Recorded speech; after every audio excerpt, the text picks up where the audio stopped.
Bonjour ou rebonjour à vous. Je retiens quelques mots d'une des prières là. Demandez plus.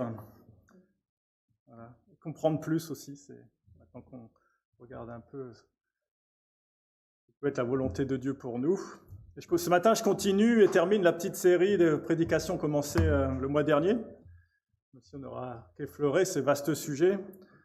Série qui a inclus une première partie concernant l'identité, concluant que, sans surprise, notre identité se découvre et se trouve en Dieu. Deuxième partie concernant la sexualité, concluant, là encore, c'est une belle chose, mais voulue par Dieu, et qui sera épanouissante pourvu qu'elle soit dans le cadre protecteur que Dieu a voulu, à savoir le mariage. Et ce matin, comme annoncé, je propose de continuer en évoquant un peu plus ce cadre. Pour celles et ceux qui n'étaient pas là, c'est disponible sur le site internet de l'Église, soit les notes, soit l'enregistrement si ça a bien fonctionné. Je rappelle aussi que c'est en parallèle avec des thématiques abordées au sein du groupe de jeunes. Donc, je m'adresse à eux de façon particulière ce matin, mais je trouve aussi cela important de proposer des pistes de réflexion non seulement pour eux, mais aussi pour les parents de jeunes ou par extension toute personne de l'Église, parce que soit nous sommes concernés personnellement, soit nous nous sentons concernés pour celles et ceux qu'on peut connaître ou côtoyer. Et cela apporte aussi, j'espère, une réflexion chrétienne par rapport à ce que la société peut dire sur ces sujets. Et on le sait bien, la société ne dit pas exactement la même chose que nous sur bien des aspects. Que penser, que croire, que dire, que faire sur ces sujets? Ce n'est pas toujours facile, mais que le Seigneur nous aide à comprendre ses intentions, sa logique, ses voies, son projet, afin que nous puissions nous y insérer, le suivre et encourager et guider les autres également. Et pour commencer ce matin, je voulais aborder d'abord un passage écrit par l'apôtre Paul dans la première lettre aux Corinthiens au chapitre 7. Si tu mets la slide 1, Vincent. 1 Corinthiens chapitre 7, verset 1. Pour ce qui concerne ce que vous avez écrit, il est bien pour l'homme de ne pas toucher de femme. Et là, on comprend que de cette façon de traduire la deuxième partie de la phrase, que ça semble être Paul qui donne son point de vue en réponse à ce que les Corinthiens auraient pu écrire. Je l'ai noté là. Il y a d'autres traductions qui mettent un peu les choses différemment, en comprenant que la deuxième partie de la phrase est plutôt la teneur de ce que disaient les Corinthiens. Là, la Sommer, elle dirait « J'en viens à présent au problème que vous soulevez dans votre lettre. C'est une excellente chose, dites-vous, qu'un homme se passe de femme. » Je vous laisserai choisir entre les deux options de traduction. Toutefois, à cause des risques d'inconduite sexuelle, ou immoralité, ou débauche, dans d'autres versions, que chacun ait sa femme, que chacune ait son mari, que le mari rende à sa femme ce qu'il doit, de même la femme à son mari. Ce n'est pas la femme qui a autorité sur son propre corps, c'est son mari. De même, ce n'est pas le mari qui a autorité sur son propre corps, c'est sa femme. J'aime bien déjà là cette notion pleinement bilatérale d'autorité inversée. Dans cette affirmation, on est loin des réalités ou des stéréotypes machistes ou autres de ce qui peut ou a pu se vivre dans beaucoup de couples. Et loin aussi de l'affirmation libertaire du style « c'est mon corps, c'est ma vie, je fais ce que je veux ». Ne vous privez pas loin de l'autre, poursuit le verset 5, sinon pour un temps et d'un commun accord, afin de vous consacrer à la prière. Puis reprenez votre vie conjugale, de peur que le Satan vous mette à l'épreuve, parce que vous ne sauriez pas vous maîtriser. Je dis cela comme une concession, non comme un ordre. Je voudrais bien que tous soient comme moi, mais chacun tient de Dieu un don particulier de la grâce.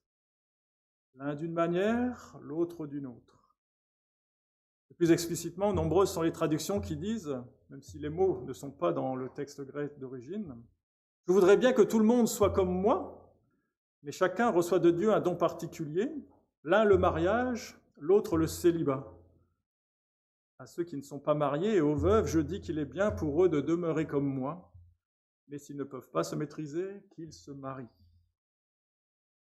C'est choquant ce passage. Ça peut sembler un peu réducteur en tout cas. C'est un peu comme si Paul disait Si le sexe est un problème pour vous, ou une tentation pour vous, et pour éviter de faire n'importe quoi, mariez-vous.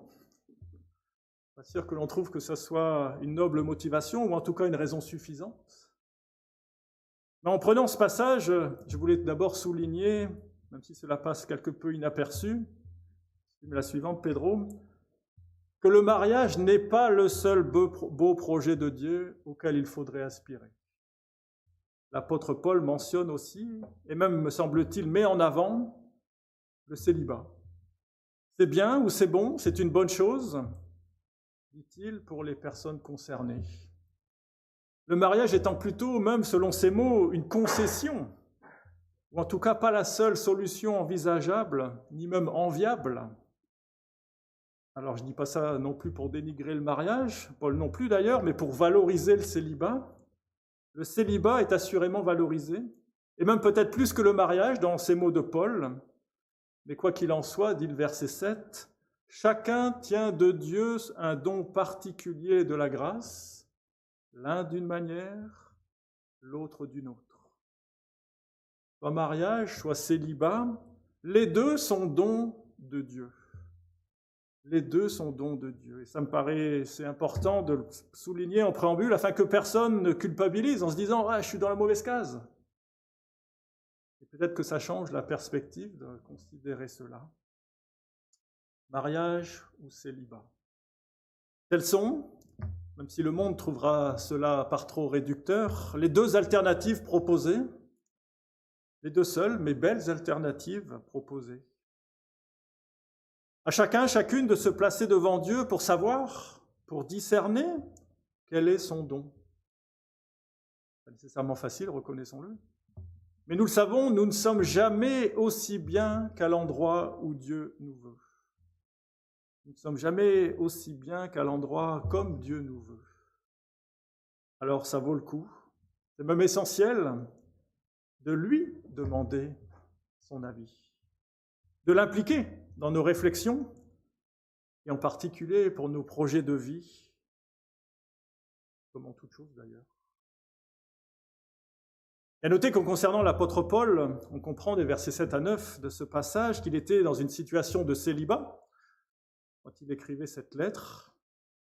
Et pour autant, les commentateurs s'accordent à dire que ça ne veut pas dire qu'il n'ait jamais été marié, et se questionnent en disant qu'il peut y avoir trois possibilités. Soit premièrement, effectivement, Paul n'a jamais été marié, soit deuxièmement, qu'il a été veuf à ce moment-là où il écrit, situation où il a eu pour lui un deuil, ou même, troisième cas de figure, que sa femme l'aurait peut-être quitté lors de sa conversion ou après sa conversion, peut-être selon le cas de figure de ce qu'il expose un peu plus loin dans ce chapitre, mais qu'on ne lira pas. Certaines situations d'échec. Voilà, je ne m'étends pas ce matin, mais on pourra en reparler si vous le souhaitez. Quel projet de Dieu pour ma vie? Quel projet de Dieu pour ma vie? Pour ce qui concerne le célibat, je précise encore que ce projet n'oblige évidemment pas à rentrer dans les ordres, au sens d'avoir un engagement monastique, comme ça a pu être souvent le cas dans les siècles passés.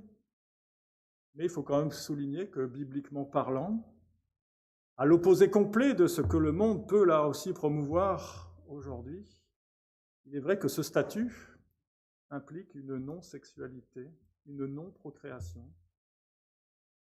Le célibat biblique, si je peux le dire comme ça, se comprend au sens strict du terme, effectivement, pour ces aspects-là.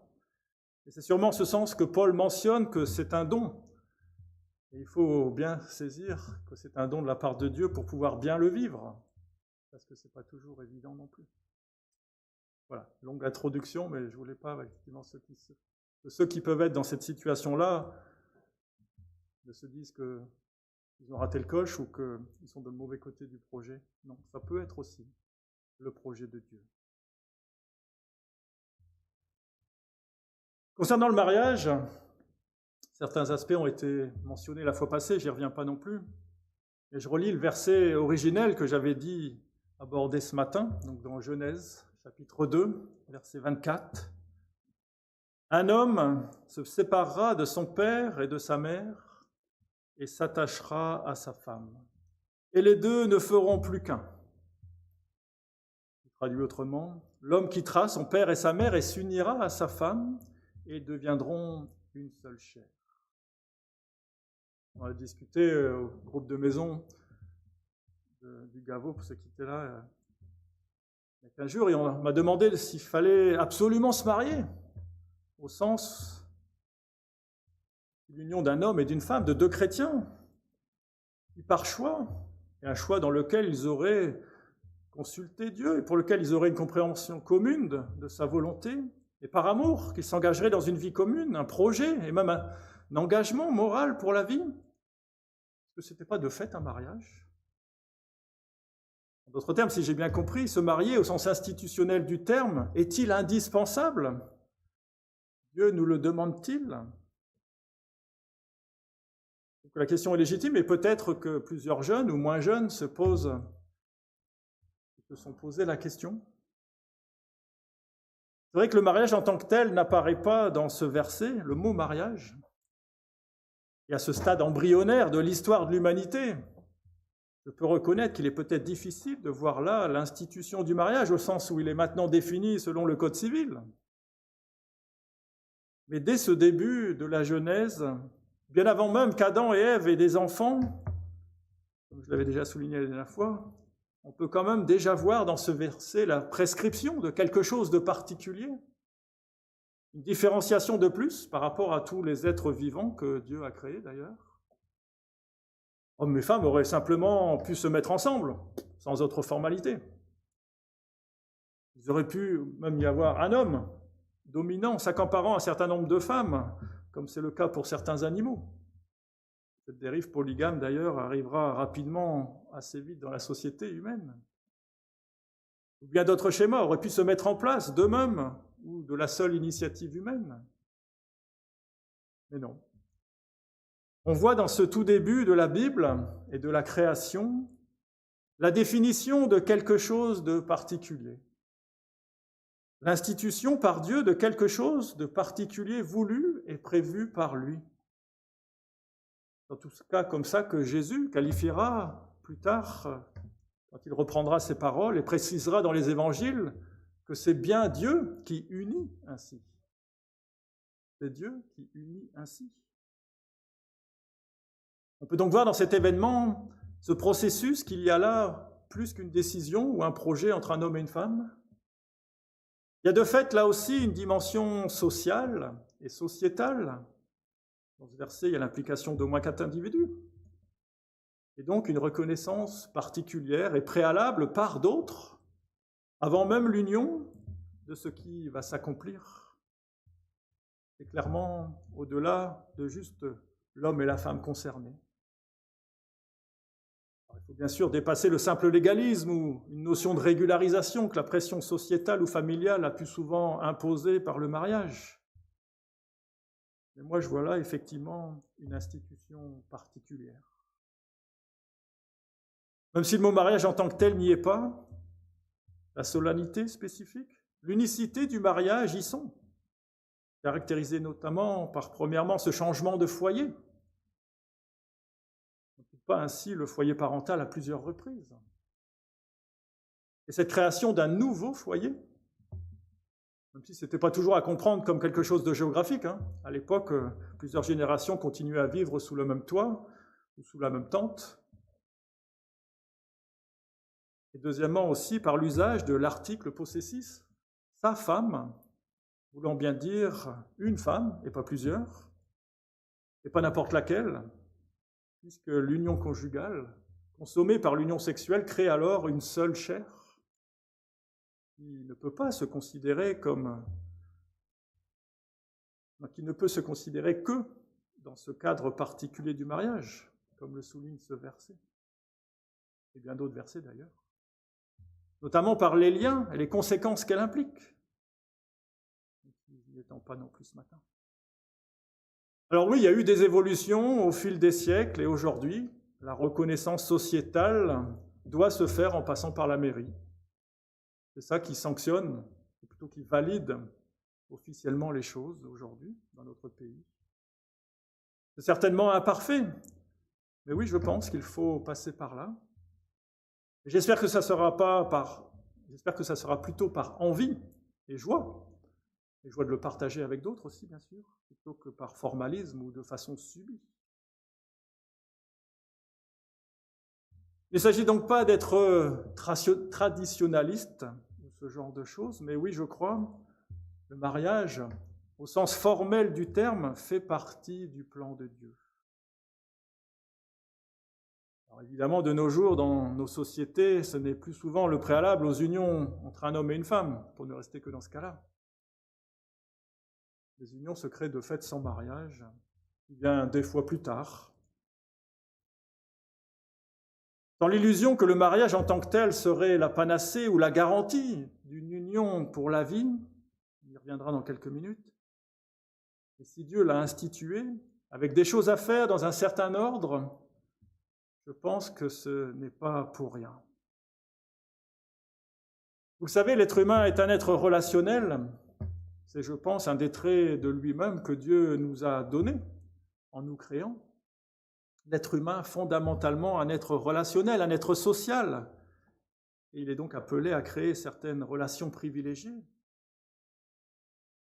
Et vous aurez aussi remarqué l'incapacité grandissante de l'être humain à construire et à préserver des relations stables et durables.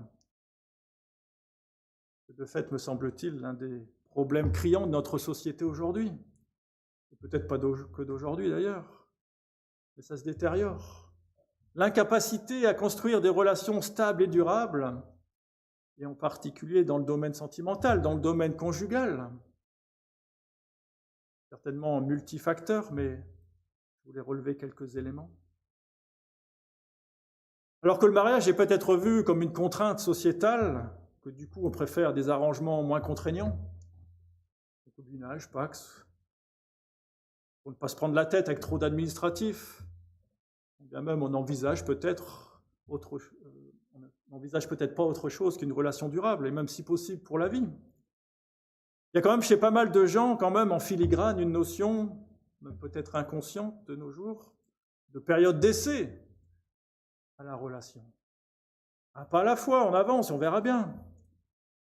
On essaye, puis si ça ne marche pas, on ne va pas plus loin. Et puis si ça marche, on va plus loin. Et le mariage est ressenti parfois comme quelque chose qui force, qui oblige à un plus grand engagement qu'on ne le voudrait, et qui peut faire peur à beaucoup, avec en plus l'impression qu'un tel engagement, de toute façon plus formel, ne préserve en rien des échecs, comme le montrent malheureusement les statistiques de divorce. Je rajoute encore dans le pessimisme en disant que dans le temps, beaucoup de mariages perduraient peut-être, non pas parce que les gens étaient nécessairement toujours heureux ensemble, mais on faisait semblant. En tout cas, c'était ainsi, il fallait faire avec.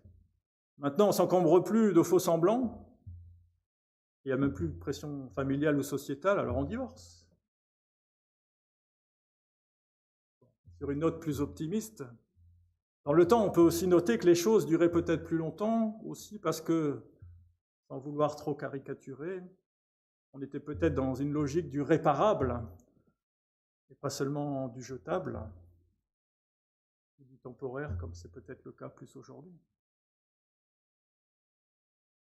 Et si aujourd'hui ça marche souvent moins durablement qu'avant, c'est peut-être aussi que la multiplication des relations nuit à notre capacité relationnelle, nuit à notre capacité à construire et préserver une relation conjugale stable et durable. C'est aussi pour ça, je crois que, et je l'ai mentionné il y a quelques instants, qu'il y a dans le projet originel de Dieu la notion d'unicité.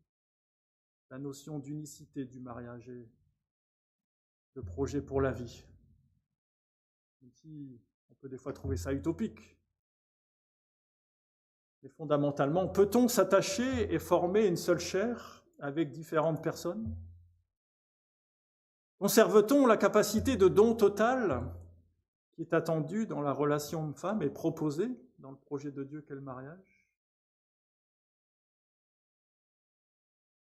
Si on a échoué et que l'on souhaite recommencer avec quelqu'un d'autre, ce n'est pas illégitime. Et notre capacité à faire confiance à l'autre, ou celle de se faire confiance, n'est-elle pas entamée? Durablement, voire irrémédiablement, même si évidemment Dieu est le Dieu du pardon, et Dieu est le Dieu du renouveau possible, et c'est tant mieux. Et en cela, la sexualité, tout au contraire de la banalisation complète que l'on trouve dans la société, c'est quelque chose de précieux et d'unique aussi. Cette intimité, c'est effectivement un bien précieux, un trésor qui se protège et se valorise. Ce n'est pas juste de la fausse pudeur, un peu passéiste que de le penser. C'est un capital relationnel à faire fructifier qui s'épanouira dans le couple au sein du cadre voulu par Dieu en tant qu'apothéose. C'est peut-être un peu grandiloquent de le dire ainsi, mais la cerise sur le gâteau. En tout cas, l'aboutissement, l'accomplissement d'une relation privilégiée, unique, qui se construit pour aboutir au mariage, dont l'union ainsi créée, et seulement créée alors, est le point de départ nouveau et unique d'une vie nouvelle, avec la création d'une nouvelle entité, l'identité conjugale. Sans nécessairement augurer de la suite, il y a au moins là une bonne base de départ, la base de départ que Dieu nous recommande et nous demande, saine, juste, stable. Le monde a malheureusement battu cela totalement en brèche, mais en sortant du cadre protecteur et légitime proposé par Dieu, la société dira qu'on dit n'importe quoi, mais on ne fait pas fructifier son capital relationnel. Au contraire, on le fragilise, on le fissure, on le détruit. En effet, brader ce que l'on a de plus précieux, banaliser ce qui devrait être privilège, comme son intimité, ça, qu'on le veuille ou non, si on veut bien considérer les choses avec objectivité, ça a des conséquences physiques, psychiques, psychologiques et même spirituelles, qui sont nombreuses. Et Satan, l'ennemi, le menteur, le destructeur, sait bien qu'il a ainsi détruit beaucoup de choses pour les êtres humains dans leurs capacités personnelles, relationnelles, conjugales, familiales et sociétales. Beaucoup de choses vont en conséquence de travers. Les conséquences dommageables sont malheureusement nombreuses.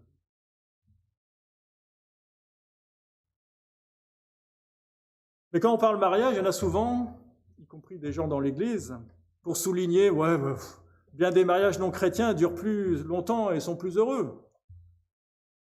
Tant mieux si ça dure et si c'est heureux. Je ne veux et ne peux que souhaiter ça pour chacun et chacune. Et il est évident que l'amour ou la fidélité ne sont pas des exclusivités chrétiennes. Ce serait une illusion que de le croire. Et plein de gens non chrétiens, on en connaît, ont assurément bien des qualités personnelles que nombre de chrétiens, aucun doute là-dessus, n'ont pas. Que moi en tout cas. Ça ne me gêne pas de le reconnaître et de le dire. Mais moi j'ose aussi dire que Dieu est le seul qui permet à quelqu'un naturellement égoïste de devenir généreux. Dieu est le seul qui permet à quelqu'un naturellement égocentrique de devenir altruiste et préoccupé des autres, de son conjoint notamment. Dieu est le seul qui rend possible à quelqu'un naturellement non aimable de devenir à la fois aimable, aimé et aimant. Et vous pouvez multiplier les exemples en ce sens. Certains en concluront peut-être que Dieu est un besoin et un secours pour les faibles et pour les nuls. Peut-être. Moi, j'ai pas de mal à dire tant mieux. Et merci Seigneur. Je ne me sens même pas touché dans mon orgueil, car même ça, il m'en débarrasse aussi. Dieu est le seul qui transforme. Donc oui, le fait d'être chrétien n'est pas une garantie en soi quant à la qualité ou à la durabilité de son mariage. Mais normalement, le mariage entre chrétiens a des caractéristiques particulières.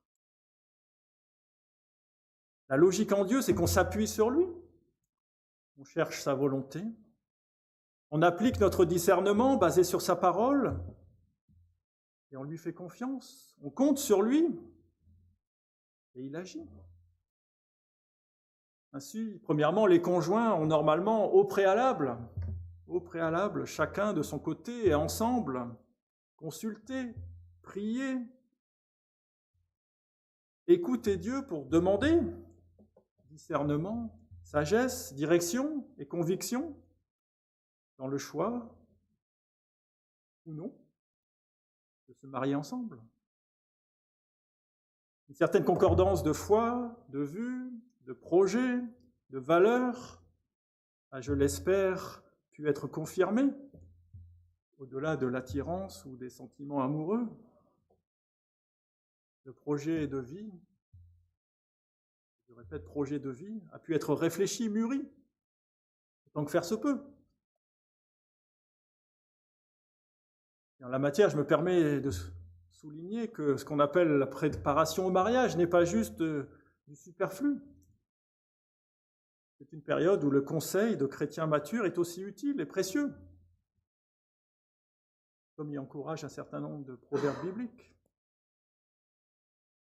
Et la présence de Dieu est évidemment, normalement, un élément plus que fondamental qui fait une différence. Mais tant de fois, on observe malheureusement des gens qui, même croyants, suivent plutôt leur cœur, leur instinct, leurs sentiments. Vu de l'extérieur, on peut se questionner des fois sur la pertinence et le caractère posé, mature de la décision, et même de l'adéquation des fois entre les deux personnes. Pas facile tout ça, hein, on connaît tous des tas d'exemples dans tous les sens. Mais la bénédiction de Dieu, je comprends d'abord comme son avis favorable dont on aura eu conviction. Évidemment, la bénédiction de Dieu ne se demande pas, et a fortiori ne s'obtient pas juste le jour du mariage. Moi, j'aime pas trop cette expression, on dit « Ah, voilà, on fait une cérémonie pour avoir la bénédiction de Dieu ». J'espère qu'on l'a demandé la veille et l'avant-veille et quelques mois avant déjà. Et puis, elle continuera, évidemment. Mariage à l'église, on le sait, c'est pas juste une cérémonie religieuse. On ne fait pas juste non plus un mariage devant Dieu. J'espère qu'entre chrétiens, le projet, c'est de faire un mariage avec Dieu, dans des vies qui se sont déjà données à Dieu. Ça semble peut-être le b.a.-ba, mais tellement utile de le rappeler aussi.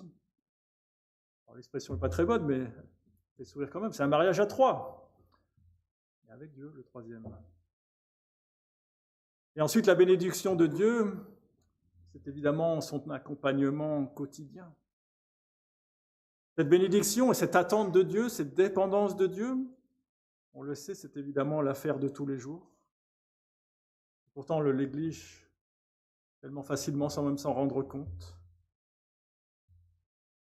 Bénédiction de Dieu nécessaire et à rechercher tous les jours, chaque matin, chaque midi, chaque soir.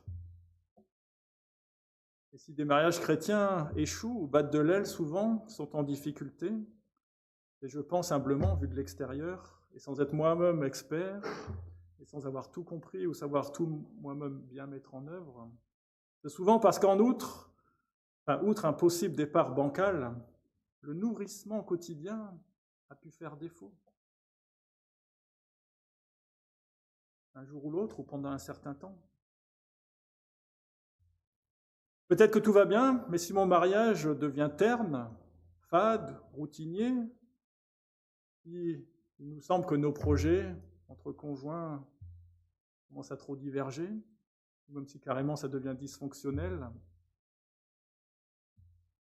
Sachons que le nourrissement quotidien de Dieu, en Dieu, est indispensable, car on le sait, les bons sentiments, les bonnes intentions humaines ne sont pas suffisants, pas suffisamment durables, en tout cas pour ce qui me concerne.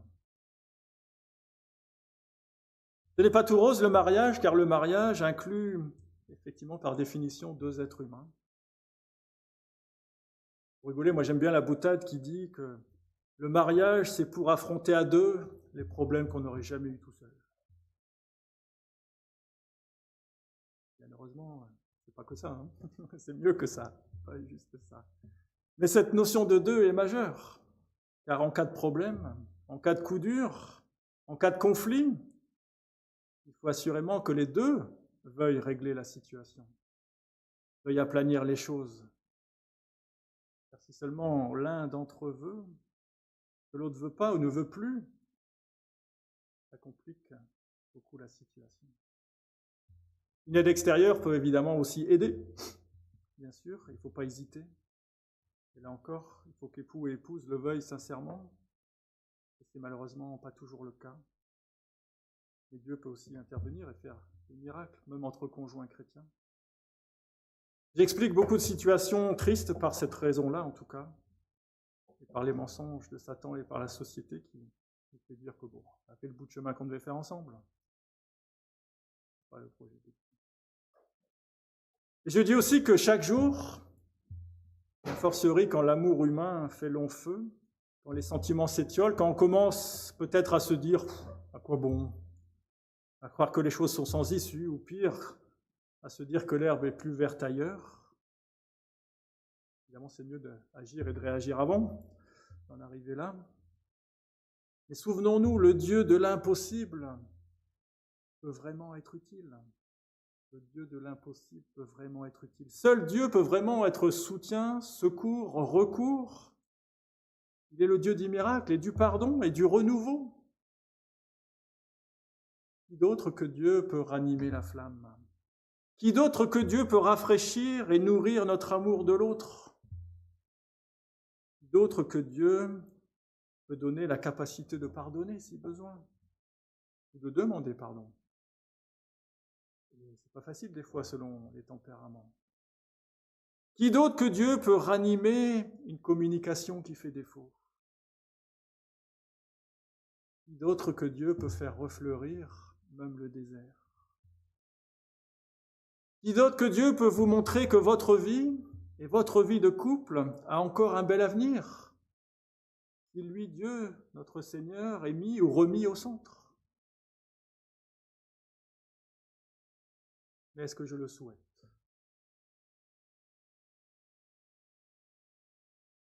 Oui, je le souhaite. On parle souvent de faire fructifier ces dons reçus de Dieu, de mettre en œuvre ces dons spirituels. J'ai souligné tout à l'heure que le mariage est un don. Faisons fructifier ce don. En demandant l'aide de Dieu, faisons fructifier ce don. Et pour cela, il y a bien des matins où je demande à Dieu de renouveler en moi son amour, et en particulier renouveler en moi son amour pour mon épouse, renouveler mon amour pour elle.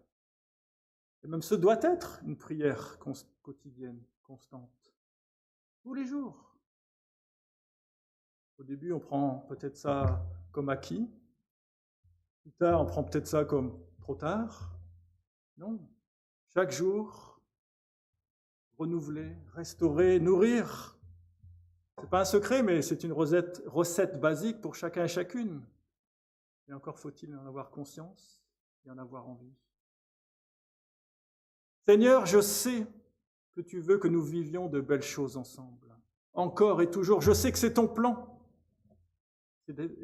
C'était d'ailleurs le mien lors de mon engagement humain il y a 22 ans.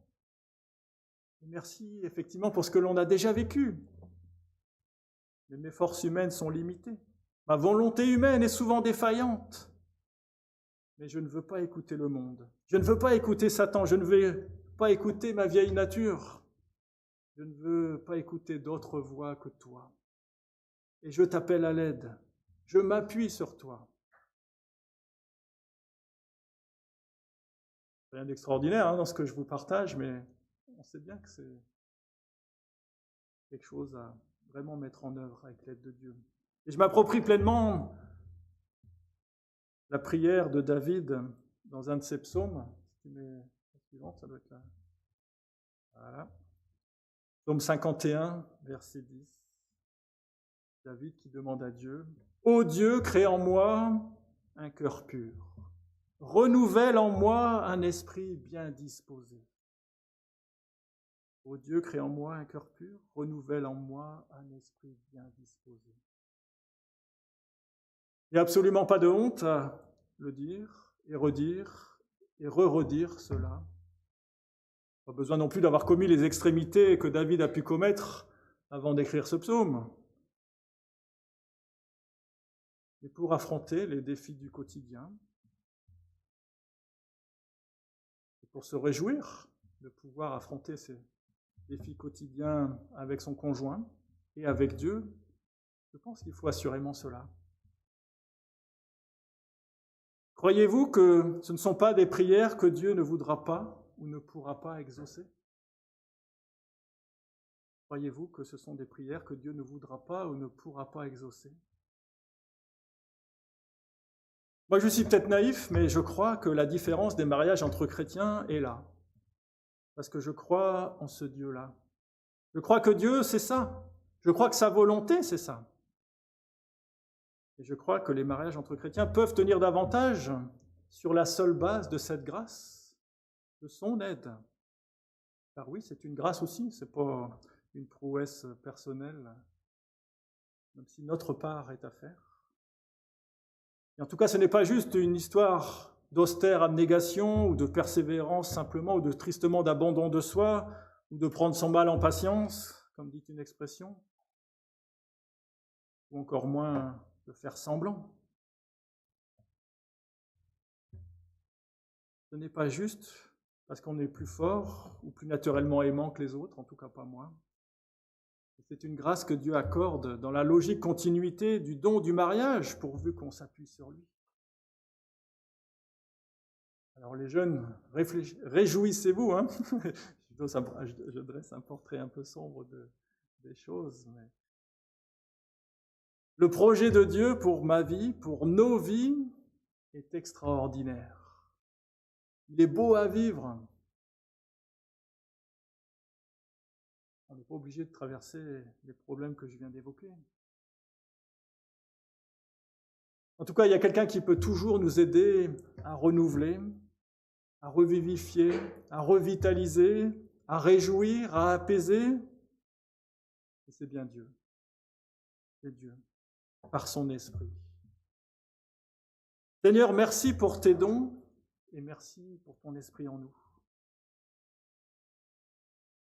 Et je veux donc encourager ceux qui peuvent réfléchir au mariage sur cette base. C'est ceux dont le projet de vie et le célibat aussi d'ailleurs. Hein. Le projet de Dieu pour nous, si on s'y insère, est magnifique. Pas nécessairement facile, ne croyons pas au conte de fées, mais magnifique parce que nous croyons à la grâce de Dieu. Saisissons-la, recherchons-la chaque jour.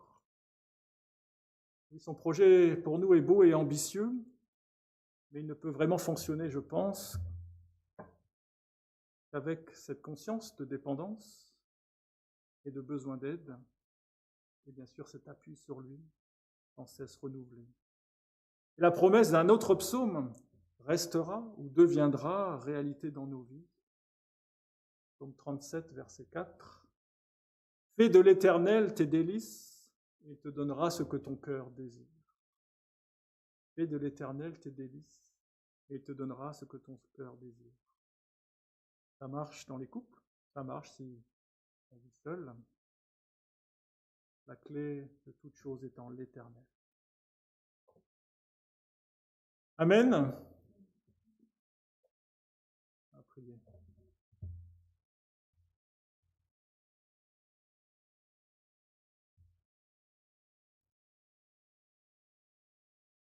Seigneur, je veux te louer parce que tant de choses est un don de ta part. Toute chose est un don de ta part. Même comme on l'a vu là, le célibat ou le mariage. Merci de ce don. Merci de nous guider, Seigneur, chacun, chacune, en particulier si on est dans cette réflexion de savoir ce que tu veux de nous. Que tu donnes conviction, sagesse, discernement et ton amour qui nous remplit, ta paix qui nous accompagne. Dans les situations de couple, Seigneur, ou de famille dans notre Église. Que tu renouvelles aussi ton amour entre les conjoints. C'est vrai que le monde ne nous encourage pas à persévérer, et encore moins à nous appuyer sur toi. Toi, ton projet, c'est un beau projet, un projet de vie, pas juste à subir, mais vraiment dans lequel s'épanouir. Et c'est là aussi, et encore une grâce de ta part. Et je te prie, Seigneur, que tu nous aides au quotidien à ne pas avoir l'illusion que notre amour personnel sera suffisamment fort, à ne pas avoir l'illusion que notre force ou volonté personnelle sera suffisante, et à chaque jour nous appuyer sur toi et dépendre de toi, même si nous avons bien sûr notre part à faire. Merci Seigneur pour qui tu es. Merci pour le privilège de te connaître et de pouvoir avoir toi comme ciment particulier, toi comme partenaire de notre couple pour faire cette corde à 3 brins qui ne se rompt pas facilement. Merci Seigneur pour ce beau projet. Et je te remets celles et ceux qui sont dans des situations peut-être difficiles, celles et ceux, peut-être les projets ont pu échouer. Qu'ils aient en tout cas aussi en toi, Seigneur, toujours renouvelé cette source de paix, cette source de joie, cette source de pardon et de réconfort. Et que tu fasses aussi, Seigneur, fructifier leur vie, fleurir leur vie, peut-être d'une autre façon. Et en tout cas, pour chacun et chacune d'entre nous, oui, tu veux que nous ayons une vie en abondance. C'est ta promesse, Seigneur, c'est ta promesse. Et ce n'est pas juste une abondance à venir plus tard. Moi, je crois que c'est ce que tu offres pour aujourd'hui, pour chaque jour. Pardon pour toutes les fois où nous n'entrons pas pleinement dans ton projet, en particulier parce que nous péchons. Et merci pour ton pardon sans cesse renouvelé, et merci parce que tu es le Dieu de la restauration. Tu es le Dieu du renouveau, tu es le Dieu de la reconstruction, le Dieu de la transformation. Et Seigneur, oui, c'est ça que nous voulons vivre. Nous voulons vivre cela avec toi, en toi, par toi. Merci encore. Merci encore. Merci de ta fidélité et de ta bénédiction. En Jésus-Christ. Amen.